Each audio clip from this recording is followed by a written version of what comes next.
Hello friends, welcome to Rapido Vijay YouTube channel.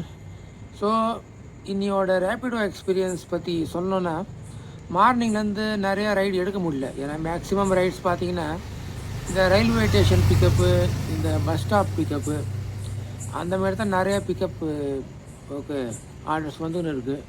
So already ஒரு பக்கம் பார்த்தீங்கன்னா இந்த ஆட்டோக்காரங்க தொல்லை தாங்க முடியல. ஓகே, ஒரு நிம்மதியாக ரேப்பிடோ ஓட்ட முடியல. இன்னொரு பக்கம் பார்த்தா இந்த உலக லெவலில் ஈரான் வார் மயிர் வாருன்னு இவங்க சண்டை போட்டுக்குன்னு இங்கே நம்ம சாதாரண மக்கள் பாதிக்கப்படுறோம்.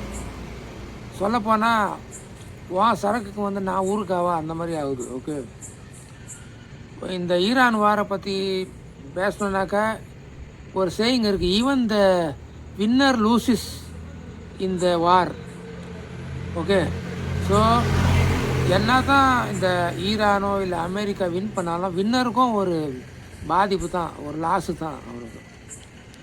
இப்போ இந்த பொறுக்கி நாங்கள் பண்ணுற வேலையால் இப்போது எல்லா பக்கமும் பார்த்தீங்கன்னாக்கா அங்கங்கே பெட்ரோல் பங்க்கில் வந்து ஒரே கூட்டம், சிலிண்டர் கட்டுப்பாடு, பெட்ரோல் கட்டுப்பாடு, இப்படி நடந்துன்னு தான் இருக்குது. ஷார்ட்டாக சொல்லணுன்னாக்கா மறுபடியும் இந்த கோவிட் சுச்சுவேஷன் மாதிரி வந்திருக்கு. நம்ம கிச்சனே ஷட் டவுன் பண்ண பார்க்குறானுங்க. ஓகே, அவங்களுக்கு என்ன சண்டை போடணும், எவன் செத்தா என்ன, எவன் வாழ்ந்தா என்ன, அந்த மாதிரி மறுபடியும் கோவிட் சுச்சுவேஷன் மாதிரி வரப்போகுதுன்னு நினைக்கிறேன். இப்போ கூடிய சீக்கிரம் எல்லாத்துலேயும் ஒரு ப்ரைஸ் இன்க்ரீஸ் ஆக போகுது, பெட்ரோல், டீசல், எல்பிஜி, அது இதுன்னு. ஆனால் ஒன்று, நம்ம ரேப்பிடோலையோ இல்லை ஃபுட் டெலிவரிலையோ அமௌண்ட்டை மட்டும் ஏற்ற மாட்டானுங்க. அதே அமௌண்ட் வச்சுருப்பாங்க, குறைக்கத்தான் பார்ப்பானுங்க தவிர ஏற்ற மாட்டானுங்க. ஓகே, இப்போது இன்றைக்கி பார்த்திங்கன்னா காலையிலேருந்து நைட்டு வரைக்கும் ஷேடோ ஃபேக்ஸ் தான் ஓட்டினேன். ரேப்பிடோ ஆர்டர்ஸ் மேக்ஸிமம் ஒரு 5 to 6 ஆர்டர்ஸ் தான் எடுத்திருப்போம்.